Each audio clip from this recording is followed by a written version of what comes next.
Now, there's a shop in Bethlehem called the Three Arches. Maher Canawati owns it. We've known him how long? Since we've been coming here. 30 years. 30 years. Now, they have opened up a little factory connected to their shop. Now, I want you to look at this because you know we have a lot of olive wood pieces over the years. This is olive wood, right? Yes. This is the olive wood. This is what it looks like when they start, okay? Now, what he's going to show you is he starts cutting. He does this. This is what it starts looking like. So you cut a basic form, then he continues to cut. This is a gift. I don't know how they do this. This is where, okay, you can see the shape. Now he's got the shape of the saddle. The shape of the head begins to form, okay? And then, look here. Here's a camel. The mouth under. See the mouth? Look at the teeth. It looks just like taking his bottom teeth out. Now, And the rope. I make it one by one. okay, now, you cut it with the grain a certain way. Like here's the grain. See, notice how the grain is cut. He doesn't randomly cut it.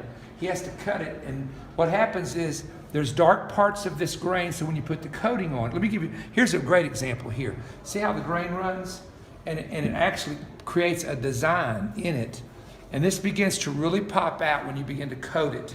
You put the special coating on it. And so this is a gift. There's a lot of people in the Bethlehem area, a lot of Christian folks, from what I understand, that get involved with this type of thing. And one of the things they're doing is they're making, this is going to have a nativity scene in it. And I've got one of these at home, and it's fantastic. You want to hold that up? And what this is part of the tree again.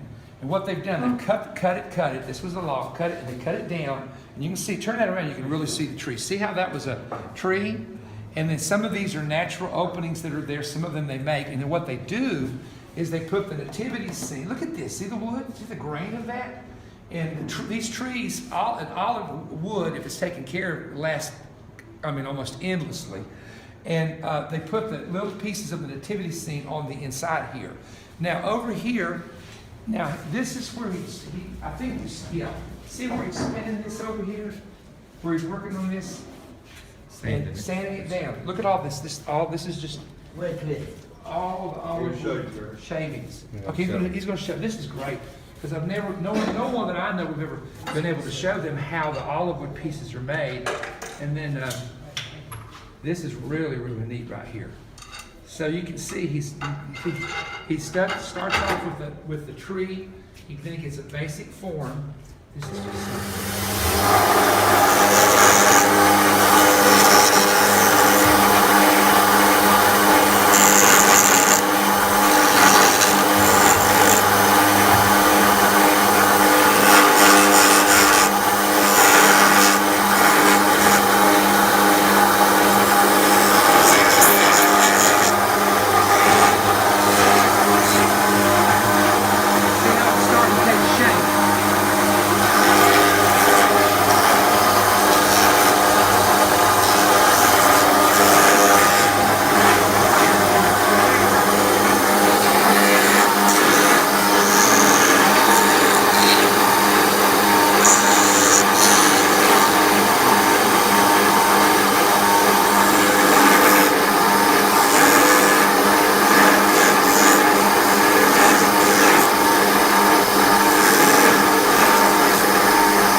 oh my goodness, look, it's a lion and a lamb.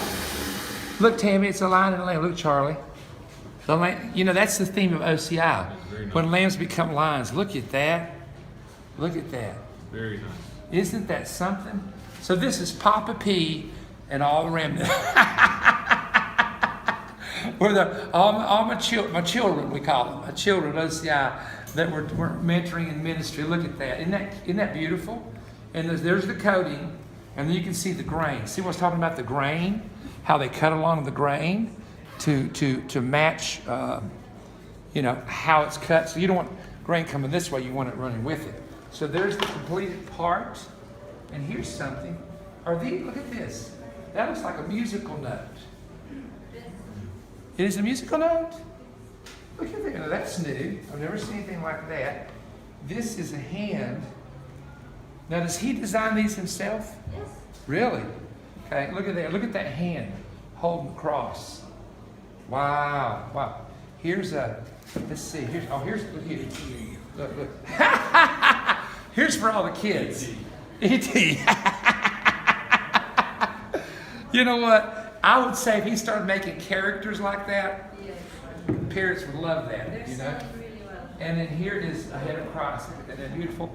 And the thing is, when you come here, this is not done like in mass. Every one of these are individually made. Every one is individually handmade. They use, you know, olive wood has to be aged. There's a whole process, and there's different qualities. Nikki taught me how there's different qualities, not only the cutting, how it's cut, and the type of wood, the aged wood, and that kind of thing.